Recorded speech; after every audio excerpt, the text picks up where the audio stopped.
Olá, senhores, muito boa noite. Sejam todos bem-vindos a mais uma aula. Felizmente, nossa quarta aula, já vencemos o nosso primeiro mês do semestre e estamos aí avançando já na nossa grade programática, né?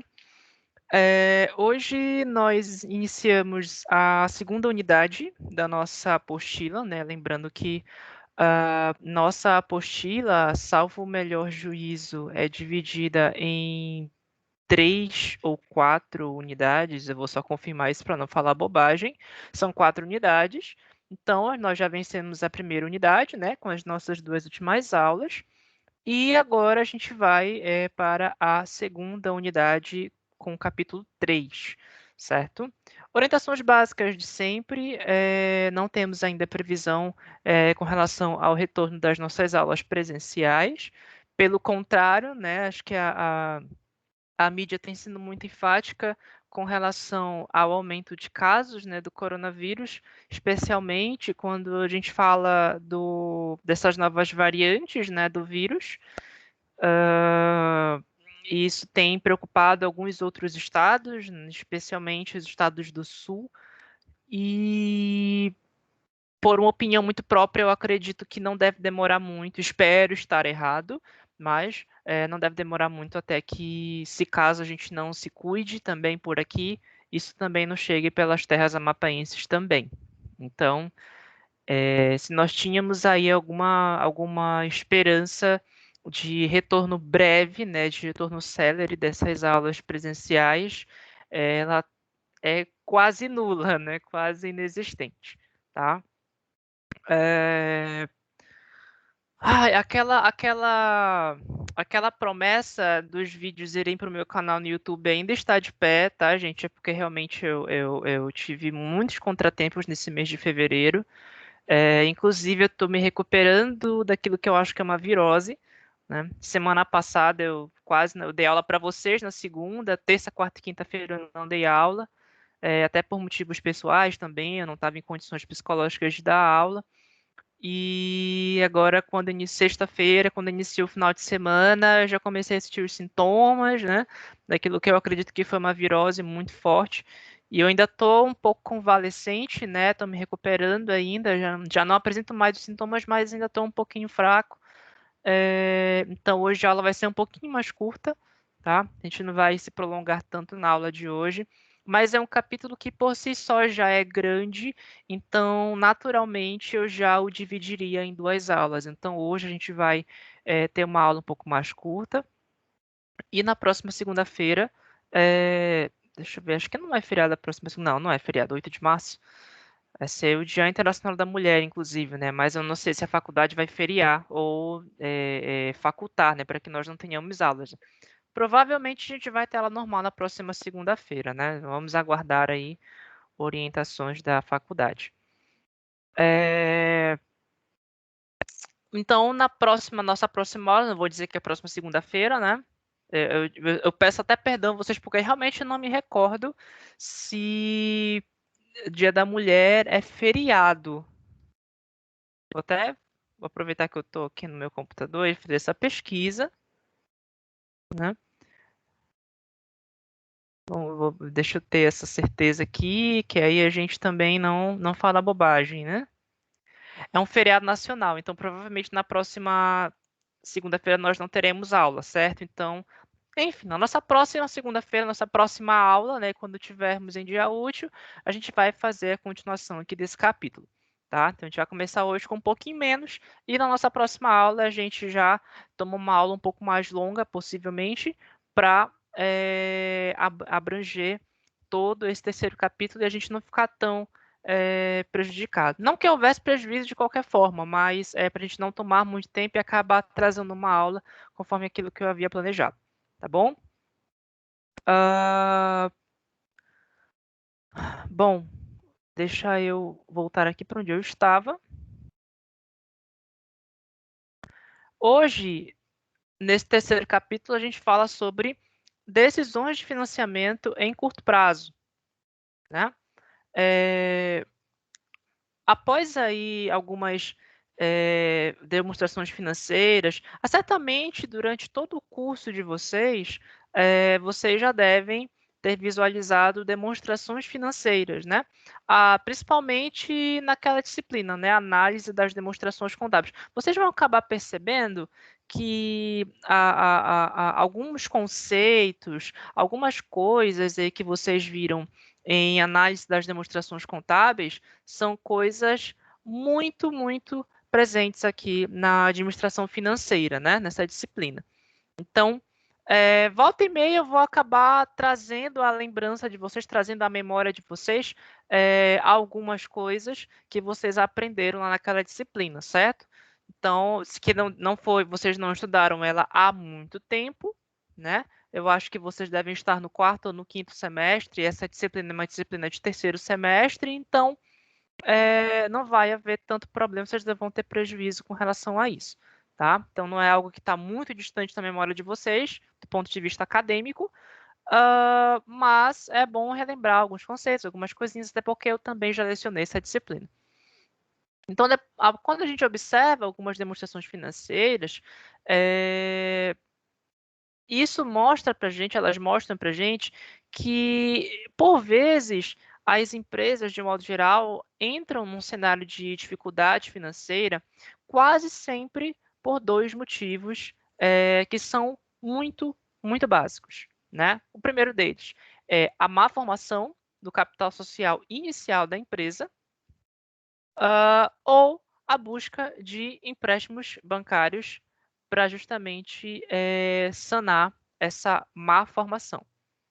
E aí isso acaba, né, trazendo por consequência um excesso de despesas financeiras e uma baixa lucratividade.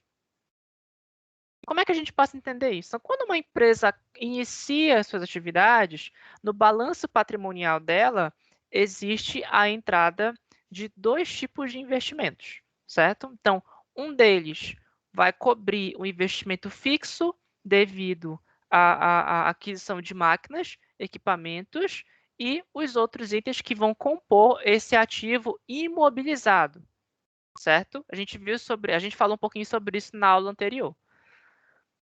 O outro tipo de investimento é aquele que vai compor os saldos em caixa ou mesmo os saldos em bancos para os gastos rotineiros ou emergenciais e que tem uma liquidez imediata ou de prazo muito curto, prazo curtíssimo, né? Os estoques também fazem parte desse componente, assim como também as contas a receber. Então, a essa outra parte do investimento inicial, essas reservas de recursos, a gente dá o nome de capital de giro, né? E aí a gente tem aqui algumas palavras de Rogi. Ele fala o seguinte: o capital de giro ele é conhecido também como capital circulante e corresponde, aos recursos aplicados em ativos circulantes que se transformam constantemente dentro do ciclo operacional. E como o próprio nome dá a entender, o capital de giro fica girando dentro da empresa. E a cada vez que sofre transformação no seu estado patrimonial, ele produz o reflexo na contabilidade. Então, o estudo do capital de giro é fundamental para a administração financeira, porque a empresa precisa recuperar todos os custos e despesas incorridos durante o ciclo operacional para obter o lucro desejado, e isso por meio da venda do produto ou da prestação do serviço.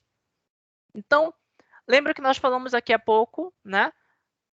Quais as dificuldades, né, que as empresas encontram, as dificuldades financeiras que as empresas acabam se submetendo, quais são as duas causas, né? As duas causas, né?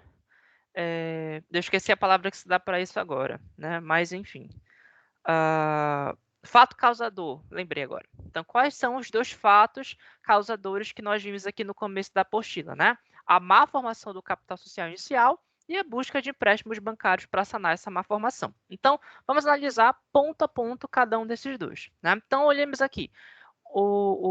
A má formação do capital social inicial. Então, quando a gente olha aqui, que nem eu coloquei aqui no slide para vocês, acho que deve estar dando para vocês verem, certo? Esse aqui é, de forma muito simples, é um balanço que mostra o ativo e passivo da empresa. certo? De um lado, nós temos a parte ativa, né?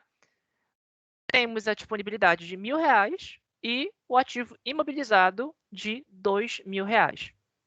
De outro lado, nós temos o passivo, com capital social de R$ 3.000. Lembre-se, isso vocês já devem saber com certeza, mas nunca é demais reforçar. O ativo e o passivo sempre, sempre, sempre devem ser equivalentes. Um, né, não pode ser maior do que o outro. Isso a nível de contabilidade, certo? Quando se fala de contabilidade, ativo e passivo devem sempre ser iguais. Então, nesse caso aqui, dessa imagem, né, os acionistas ou os sócios, eles estipularam a participação deles em R$ 3.000 no capital social. Só que, a princípio, estipular essa participação em R$ 3.000, ela pode ser muito provavelmente insuficiente, né? Já que desses R$ 3.000, desculpa, um percentual de mais ou menos 66%, entre aquela dízima periódica, ou seja, 2/3 desses R$ 3.000, que equivale justamente a esse ativo imobilizado de R$ 2.000 que vocês observam aí, foram aplicados na aquisição de imobilizado, né? Ou seja, aqui as máquinas, os equipamentos, não tem como você obter capital social em cima de equipamentos, de máquinas, né, móveis, enfim. Isso sendo certo que essa participação é muito alta. E isso pode levar a empresa à busca de empréstimos. Se esses R$ 1.000 que sobram, né, que são o ativo disponível, não forem suficientes para o capital de giro da empresa. Vocês conseguem compreender isso, né? O que eu falo aqui?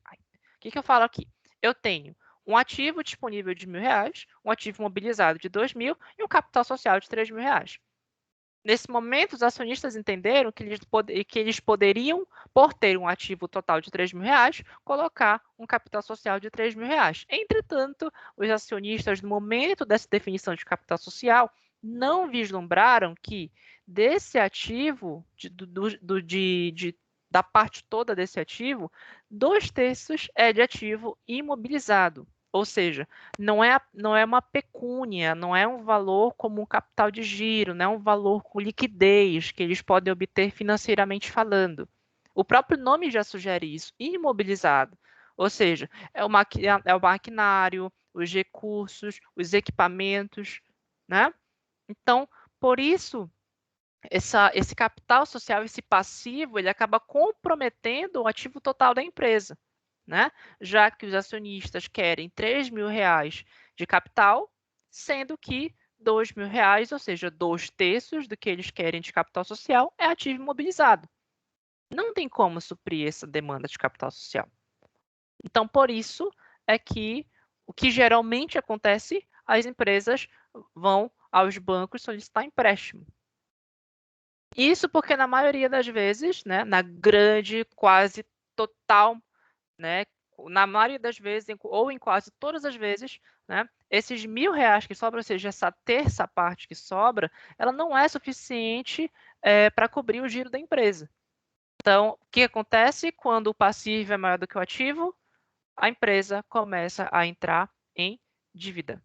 Ela começa a ter um déficit no seu lucro e aí ela passa a trabalhar, a produzir para se manter e não para ter lucro, né? É igual aquela pessoa comum, vocês, né, que trabalha todo mês, ganha um salário X e gasta mais do que aquilo que ganha. Ou seja, você ganha R$ 1.000 e gasta por mês 1.500. Mês a mês você vai adquirindo uma dívida cada vez maior. Por quê? Porque você está gastando 50% a mais do que deveria, do que você ganha, né? Então, é mais ou menos o que acontece nas empresas, na grande maioria das vezes, e especialmente nos casos em que as empresas passam a ter dificuldade financeira. Esse é um exemplo muito clássico. Então, esse erro da má formação do capital inicial, quando se fala financeiramente, ele vai ser constatado quando a gente calcula a necessidade do capital de giro. Desculpa. Então, esse capital de giro da empresa, ele é a parte das fontes de longo prazo, que são representadas pelo passivo não circulante, não comprometida, né, com o financiamento das aplicações de longo prazo, e que estão no ativo não circulante.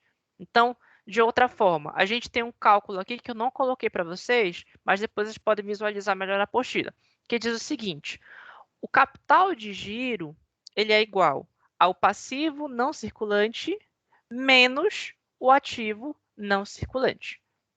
Então, para esse exemplo hipotético, se esse cálculo, né, capital de giro igual passivo não circulante menos ativo não circulante, se esse cálculo indicar o valor de R$ 800, por exemplo, isso significa que a empresa tem que tomar um empréstimo no valor de R$ 800. Ou seja, no valor exato, na literalidade do que o cálculo aponta, né? E se não for desse jeito, não vai ter como financiar o giro dos estoques e das vendas a prazo. E aí, tomando o mesmo exemplo, né, e em continuidade, só um momento, por gentileza.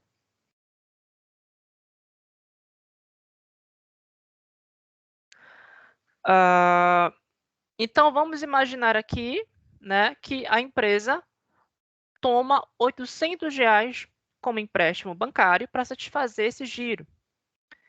Então, a partir daí, ela vai ter um balanço patrimonial com dados hipotéticos, e o disponível fica dividido em duas contas, né? Aquilo que é disponível e os estoques. Como é que a gente consegue visualizar isso? Dessa forma aqui.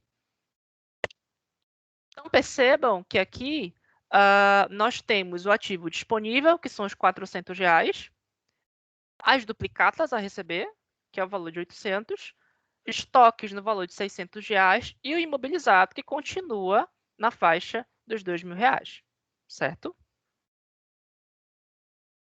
Aí o passivo já tem uma certa diferença, né? Então, a gente tem aqui, além do capital social, como a gente viu aqui na primeira imagem, né, que tem o valor de R$ 3.000, nós vamos ter também os empréstimos bancários, né, que vão compor o valor de R$ 800, que foi justamente o valor que a empresa tomou como empréstimo do banco, certo? Então, percebam que aqui o total de ativo e de passivo já não é mais de R$ 3.000, e sim de 3.800, né? Por que isso? Então, depois da tomada desse empréstimo, a composição do balanço patrimonial ela se altera, né? Então, do lado passivo, a gente tem um aumento de R$ 800, que são representados pelos empréstimos que foram tomados pela empresa e que deverão ser pagos no curto prazo, porque ele está no passivo circulante, né? Então, justamente pelo fato de ele estar no passivo circulante, esse empréstimo tem que ser pago a curto prazo. Por outro lado, o ativo ele também evolui em termos monetários, sendo que o valor de imobilizado, como eu falei, permanece o mesmo, já que é o investimento inicial. E também é possível perceber que no ativo, os R$ 1.000 iniciais também ainda estão lá. Só que eles ficam desmembrados em disponível, supostamente caixa e bancos e estoques. Então, esse acréscimo de R$ 800 ele está justamente ali na parte de duplicatas a receber. Então, com a alternativa do empréstimo, a empresa ela vai iniciar um ciclo de decisões que poderá ser correto e adequado ou vai ser vicioso, e chegando inclusive a provocar, né, a falência, o encerramento das atividades da empresa. Isso porque os acionistas eles vão cobrar um retorno sobre esse capital social de R$ 3.000. E os bancos financiadores vão cobrar despesas financeiras sobre o valor dos 800 que eles emprestaram. Afinal de contas, quando você vai no banco fazer um empréstimo, você não vai pagar nas parcelas aquilo que se soma até dar R$ 800. Quem aí já fez empréstimo em banco sabe disso. independente do tipo de empréstimo que você faz, né? Se você, por exemplo, para quem tem cartão de crédito, se você parcela a fatura do seu cartão de crédito, vamos supor, nossa, esse mês eu recebi uma fatura de R$ 2.000 no meu cartão de crédito. Nossa, eu não vou dar conta de pagar isso aqui de uma vez, eu vou ter que parcelar. Mas acho que parcelar de 2 vezes está ótimo para mim.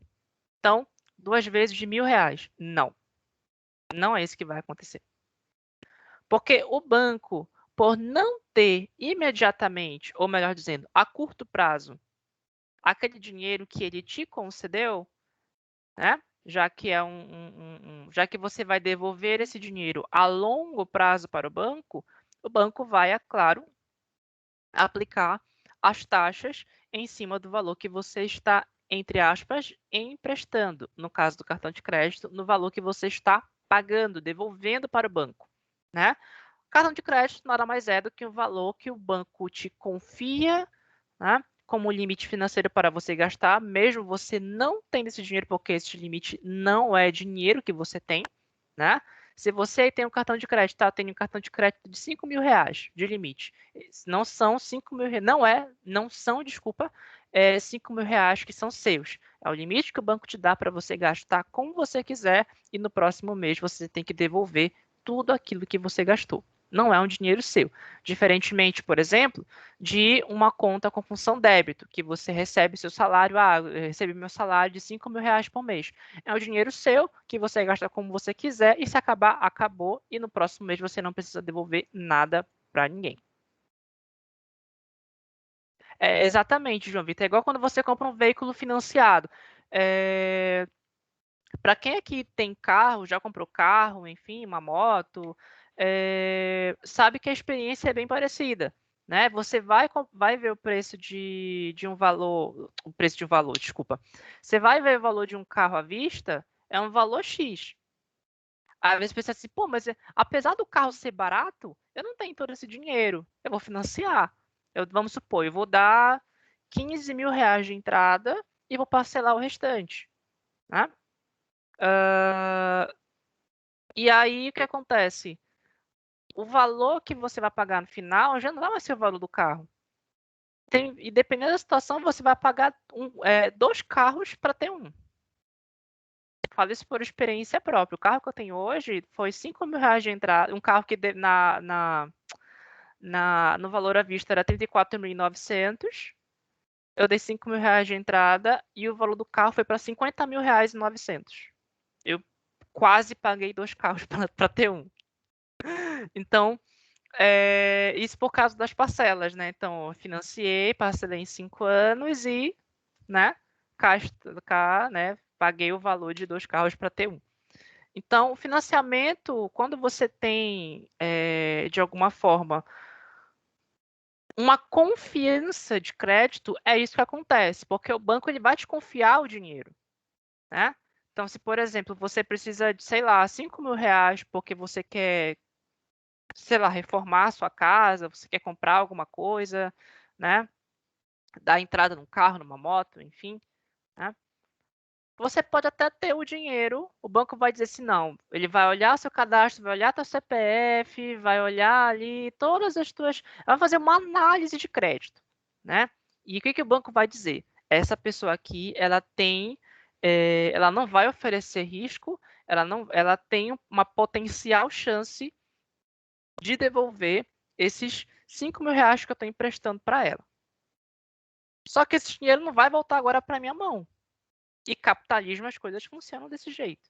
Então, já que isso não vai voltar agora para mim, eu vou progressivamente, né? Já que dinheiro atualiza monetariamente o tempo todo, né?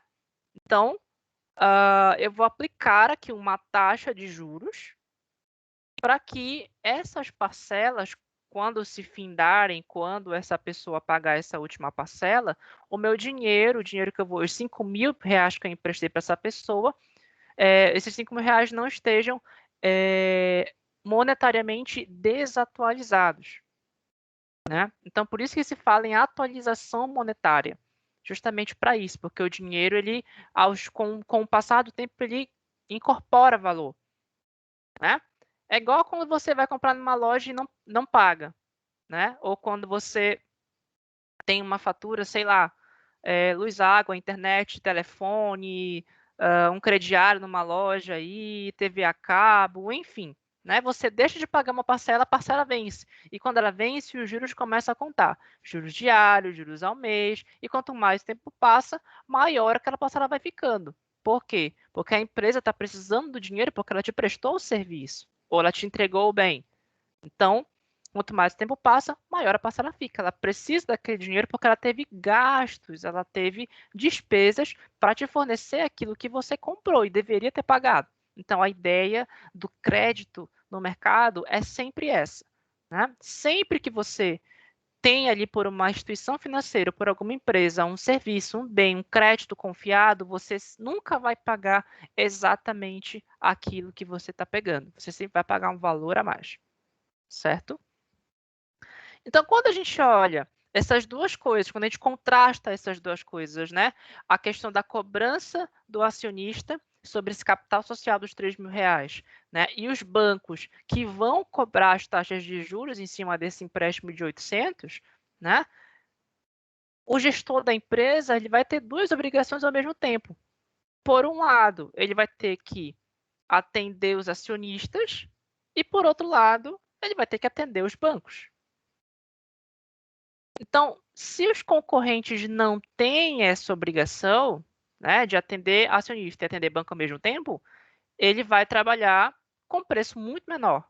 Por quê? Porque ele não vai ter essa despesa financeira. E com isso, as vendas dele vão ser mais estáveis e muito provavelmente com menores sacrifícios de preço. E, por consequência, com as melhores margens. Ou seja, não é muito comum que às vezes isso aconteceu comigo hoje, por exemplo. Eu vou dar um exemplo muito básico só para a gente poder entender. Eu fui comprar, um exemplo bobo, sabão em pó num lugar que eu sempre compro, que eu sei que é mais barato porque eu sempre pesquiso. E quando eu cheguei para comprar sabão em pó nesse estabelecimento, estava R$ 2 mais caro do que o habitual. E eu achei estranho, né? E quando eu fui no outro lugar que tinha o preço mais caro, o preço pelo contrário estava mais barato. Eu falei, dessa vez eu vou comprar aqui, porque aqui está mais em conta, né? Então, essa maleabilidade, essa flutuação dos preços, desculpa, que acontece no mercado, especialmente quando a gente fala de vendas, tem muito reflexo disso. Se eu não tenho tantas despesas, qual é a ideia? Se eu tenho muitas despesas, eu preciso de mais dinheiro para pagar. Ou seja, qual é a primeira ideia que o administrador tem? Eu preciso aumentar meu lucro. E como é que ele aumenta o lucro? Aumentando a margem dele. Então, por isso que o produto fica mais caro. Agora, se ele não tem tanta despesa financeira, o que ele vai pensar? Pô, estou tranquilo, as contas estão em dia, eu tenho dinheiro no caixa, está tudo certinho, não estou degolado aqui pela dívida. Então, acho que dá para baixar um pouco aqui, dá para diminuir um pouco o preço desse sabão em pó, o preço ali da batata, o preço da vassoura, o preço ali do bolo, ali da confeitaria, enfim. Né? Ele consegue diminuir os seus preços. E muito embora exista a lei da oferta e da procura, né? Se você tem o preço mais baixo, você vende mais. Resultado, maior lucro, né? E claro que o preço não precisa ser tão baixo a ponto de você desvalorizar, né? Você tem um lucro muito ínfimo que a médio e longo prazo vai acabar te trazendo problema, né? Mas isso aí, nesse momento, né, que entra a figura do administrador, a figura do administrador financeiro, né? Essa galera que vai entender, que vai tentar fazer uma prospecção daquilo que eles entendem que é viável de fazer, que é viável mexer no preço, para não trazer problemas a curto, médio e longo prazo, certo? Então, sempre que vocês virem essa flutuação de preços, questionem-se isso. Pode ser que, de repente, a empresa esteja passando por alguma dificuldade financeira. Ela vai lá e sobe o preço porque ela quer ter lucro. Tem empresário que pensa assim, tem administrador que pensa assim, tô com dificuldade financeira, eu vou lá eu vou aumentar o preço do meu produto para ver se tem algum lucro. É um tiro no pé, mas tem vezes que isso funciona. Então, aqui a gente tratou de uma das fontes de capital de giro. E Rodi ele traz de novo um outro conceito, e diz o seguinte: algumas fontes são geradas pelas próprias operações. E a gente traz como exemplo as duplicatas a pagar aos fornecedores, os impostos a recolher, os salários e os encargos sociais a pagar. Outras fontes são provenientes de atividades financeiras, os financiamentos e empréstimos bancários. Então, as principais fontes de financiamento, elas são onerosas, porque elas geram encargos financeiros, tais como os empréstimos, os financiamentos bancários e os parcelamentos de impostos vencidos. As duplicatas a pagar aos fornecedores de materiais e serviços, se forem financiadas, embutem, encargos financeiros de uma forma ou de outra. Existem fontes de financiamento não onerosas geradas naturalmente pelas operações normais da empresa, e as principais são salários a pagar, encargos sociais a recolher, impostos a recolher e provisões para férias e 13º salários. Então, essas decisões, financeiras é o que a gente vai passar a entender um pouco melhor nessa segunda unidade aqui. E a gente vai ver bastante, essa questão desses exemplos, de controles que facilitem e que permitam evitar essas cirandas financeiras, que têm levado muitas empresas à falência, ou seja, aquela coisa de, eu já... É igual como a nossa vida também, né? Tô sem dinheiro, aí faço um empréstimo. Aí uso o dinheiro do empréstimo, quando chega no outro mês eu não tenho dinheiro para pagar, faço outro empréstimo. Aí vai outro empréstimo, outro empréstimo, outro empréstimo. Aí vira uma bola de neve. Quando perceber, eu tô atolado em dívida e não consigo pagar mais nada. Então, a gente vai tentar entender um pouquinho disso hoje, nessa aula e na nossa próxima aula. Bem, primeiro ponto, planejamento de caixa. Planejar o caixa consiste em estabelecer com antecedência as decisões financeiras que vão ser tomadas em circunstâncias e condições que são previamente estabelecidas. Isso com a propriedade de previsão dos recursos que vão ser utilizados para que esses objetivos traçados possam ser atingidos. E aí, quando se fala de caixa, a abrangência é para todo o disponível, ou seja, todo recurso em dinheiro que circula pelo ativo das empresas. Então, na realidade, esse ativo circulante ele é um grande caixa que, partindo do dinheiro propriamente dito, ele se desmancha por utilização em outras contas que compõem o ativo como um todo, desde o circulante, que são os estoques, as duplicatas a receber, ao ativo fixo, que são as imobilizações, retornando a ser caixa e assim sucessivamente. Então, sempre que a gente visualizar a questão de planejamento de caixa, é estabelecer decisões financeiras com antecedência. Tudo isso levando em consideração essa previsão de recursos para que eu possa atingir os objetivos que eu defini. E é notória a questão da percepção e o objetivo dos empreendedores em geral de manter o maior volume de recursos no caixa, no saldo bancário. Mas isso nem sempre é possível, justamente pela própria circulação e giro que a empresa tem. E o gestor não consegue manipular de acordo com a sua própria conveniência, como aquilo que lhe convém. Afinal, a empresa ela tem a sua própria dinâmica. E o caixa, em particular, ele é o representante, ele é o espelho desse dinamismo e dessa circulação diária de recursos. Ou seja, quanto mais dinâmica for a empresa, mais dinâmico o caixa também vai ser. O caixa ele sempre vai ser o reflexo daquilo que a empresa é, do dinamismo que ela traz consigo. E aí, o planejamento de caixa, ele traz consigo 3 tipos específicos de planejamento. O primeiro deles é o planejamento estratégico, certo? Esse planejamento estratégico, ele é um planejamento de longo prazo. Ele é antecipado aos fatores externos, aos fatores externos e internos à empresa. E esse planejamento estratégico sempre sinaliza, né, decisões complexas e que vão envolver um grande volume de recursos.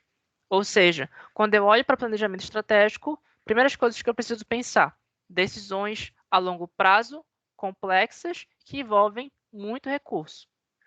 Certo? Mentalizem isso quando eu falar de planejamento estratégico. Decisões complexas, muito recurso, longo prazo. Planejamento tático, né, de caixa, que tem um alcance mais curto em termos de prazo e envolve o resultado particular de alguma área, como a de marketing, por exemplo. Né? Quando eu falo de, vamos supor, uma ação de marketing para divulgar um produto novo X da empresa. Então, o marketing entende que com os custos publicitários eles vão gastar X em, sei lá, uma semana. Então, o planejamento de como esses recursos para o marketing, para essa ação específica, vão ser dispostos e gastos, é o que a gente chama de planejamento tático. Certo? Então, planejamento tático, curto prazo e resultado particular de alguma área. E o terceiro, que é o planejamento operacional. O planejamento operacional ele tem a finalidade de ampliar os recursos aplicados em operações de determinado período, e geralmente de curto e médio prazo. Então, sempre que vocês ouvirem falar de planejamento operacional, né, maximizar recursos, curto e médio prazo. Então, de tudo isso, qual que é, afinal, né, a essência de um planejamento de caixa? Então, o planejamento de caixa é uma ação estratégica. Né? Ele é a razão de ser, né, de um sistema orçamentário. Então, todos os orçamentos eles são elaborados e culminam no orçamento de caixa, que dá o tratamento final a essas possibilidades financeiras que são objetivadas nesses orçamentos. Aí vem orçamento de pessoal, de despesas, de investimentos, de vendas e custos, enfim. E sobre isso, o Rodi também salienta que o gestor financeiro ele tem que ter uma visão integrada do fluxo de caixa. Né? Na opinião dele, quando a área que chama de tesouraria faz pagamentos ou recebimentos, não, assim, tem pouca coisa a se fazer. Né? Os fatos geradores não estão sob seu controle. Então, as decisões foram tomadas antes nesses casos. Né? Se há um pagamento a fazer, é porque teve alguma despesa ou alguma compra. Se tem algum recebimento, é porque teve venda. Ou seja, não tem controle da tesouraria quanto a isso. Então, nesse caso, o trabalho, muitas das vezes, está no presente com fatos geradores do passado. E aí, ao gestor financeiro, vai caber a função de interagir de forma preventiva junto a essas áreas geradoras de recebimentos e de pagamentos. E muitas vezes as empresas adotam estratégias diante dessa tomada de decisão. Então a gente pode dizer que vez ou outra as empresas adotam a política de caixa. E a política de modo geral é um modo de ação que vai nortear a direção e o sentido para um processo de tomada de decisões, que podem ser contínuas, podem se repetir muitas vezes. Né? Como exemplo disso, de uma política financeira, a gente pode ter o caso da empresa que adota uma política de preços do tipo cobrimos qualquer oferta para crescer o faturamento e, com isso, ela tentar alcançar um acréscimo de 20% nas suas vendas anuais. Então, para atingir esse objetivo, a empresa autoriza a concessão de descontos de até 10% nos seus preços de venda, independentemente de alguma autorização superior, né? Bastando que os clientes apresentem aí as ofertas dos seus concorrentes. Então, essa política pode ser adotada quando o que interessa para a empresa naquele momento seja um reforço de caixa, né? Reforçar o caixa e abrindo mão do lucro, certo? Quando vocês forem em qualquer empresa, assim, nós cobrimos a oferta da concorrência. Esse cara ele não está querendo lucro, ele está querendo reforçar o caixa dele, né? Que ele chega assim, quando você vai com o vendedor, olha, eu fui numa... Isso é muito comum em ótica. Para quem usa óculos aqui, eu, por exemplo, quando todo ano tem que trocar de óculos, quem usa óculos aqui sabe bem disso, né? Você chega numa ótica, aí vai lá e faz o orçamento, tudo mais, a armação, a lente, os tratamentos, e você vai numa outra ótica. E é naquela ótica você olha, gente, eu cubro a oferta do concorrente. Você já foi algum concorrente? Já fui. Então, ó, tem o orçamento aí? Tem. Você apresenta o orçamento, aí a pessoa vai lá, faz um orçamento assim com aquela armação, com aquela lente, com aqueles tratamentos. Olha, esse fulano aqui, ele fez esse óculos para ti em R$ 1.000. Mas eu vou fazer para ti por 900. Vou te dar R$ 100 de desconto. Aí você fica ali, aí mais o vendedor fala assim, olha, se tu for lá e conseguir um orçamento menor, eu cubro de novo. E isso quem faz é o próprio vendedor. E o vendedor não consulta o gerente. Não é por ele ser indisplicente, né? Não é porque aí tem que consultar, não, porque a política financeira no momento é aquela, né? Quando há a questão de cobrir qualquer oferta. Então, quando ele faz isso, né, ele não quer lucro. Porque qual seria a ideia de lucro? Né? Ele não precisar reduzir tanto o seu preço para conquistar o cliente. Então, ele não está preocupado com lucro. Pode ser que aquela loja quis vender aquele óculos para você por R$ 1.000, estivesse preocupada com o seu lucro. Só que essa segunda ótica que você foi, que cobriu a oferta, ela não quer lucro. Ela quer reforçar o caixa, certo? Então, são muitos os motivos que podem levar as empresas a tomar essa atitude, né?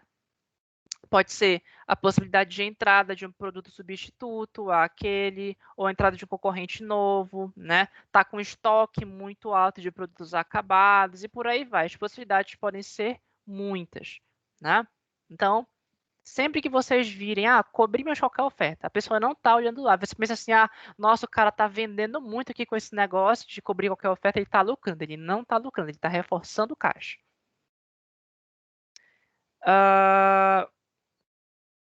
Pronto. E, para finalizar hoje, administração de caixa. Só tomar um golinho d'água aqui.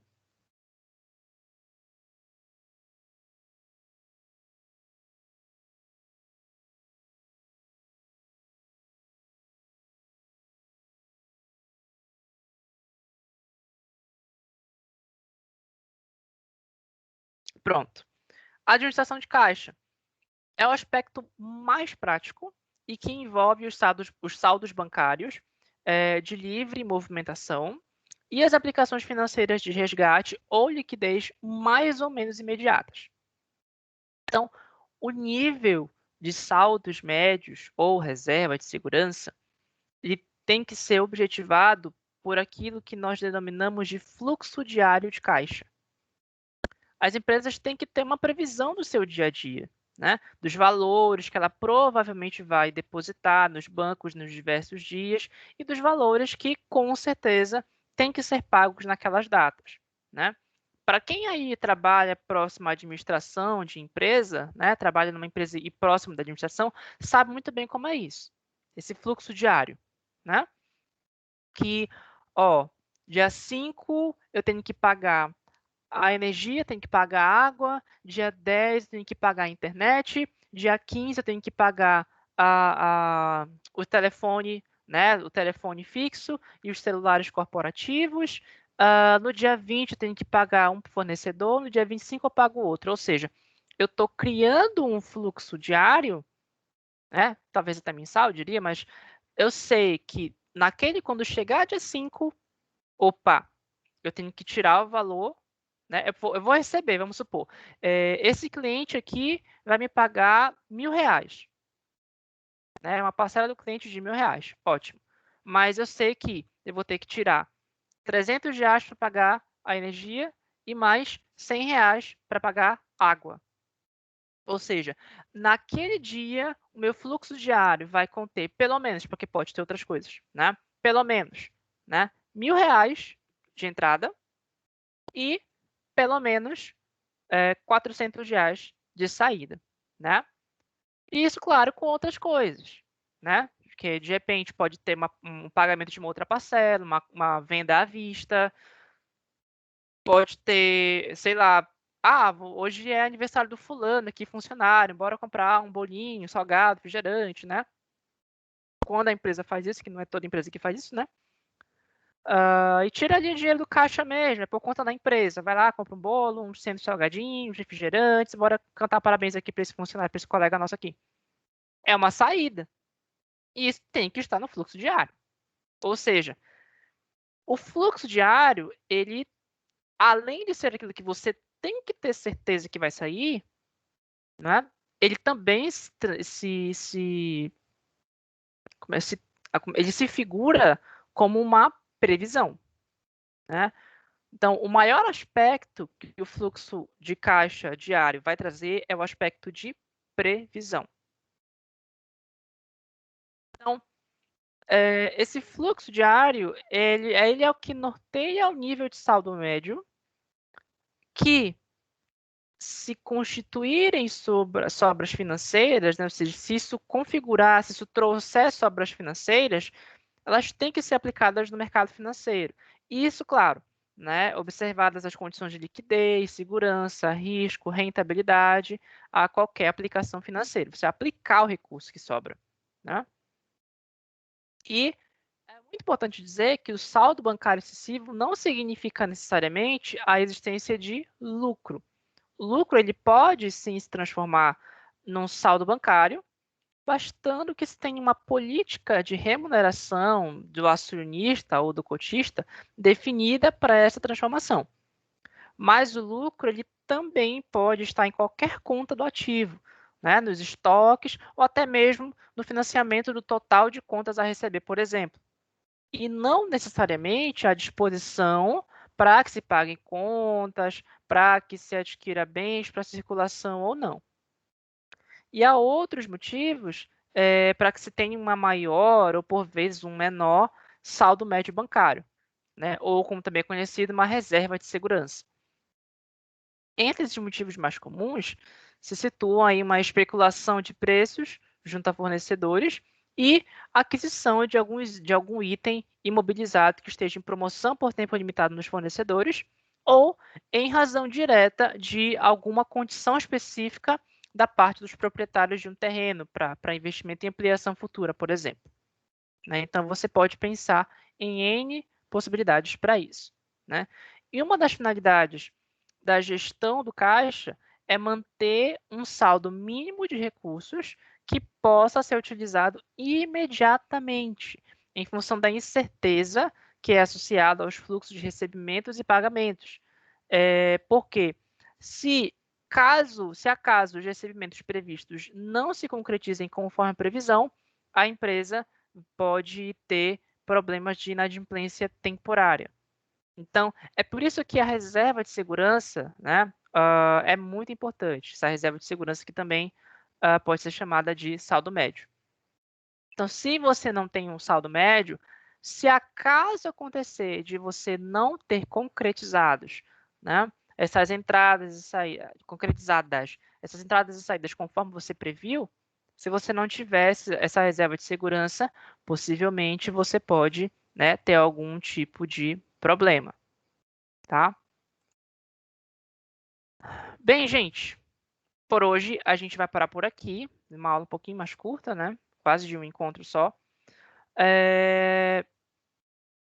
Na nossa próxima aula, certamente na outra segunda-feira, eu acho, não estou dando certeza, eu acho que vai ser feriado, né? Porque é o Dia Internacional da Mulher, que é 8 de março. Então, a faculdade vai trazer melhor orientação para isso. Mas é quase certeza que não vai ter aula porque é um feriado internacional, né? Então, a gente vai orientar vocês. Se for o caso, a gente tem aula mesmo, eu vou avisar por aqui, ou algum outro professor de vocês vai avisar por aqui também, tá? Fiquem tranquilos. Então, hoje a gente para por aqui. Senhores, muito obrigado pelo tempo, pela paciência, pelas contribuições aqui no chat, e a gente se vê na nossa próxima aula. Então, boa noite a todos, um bom descanso e até a nossa próxima semana.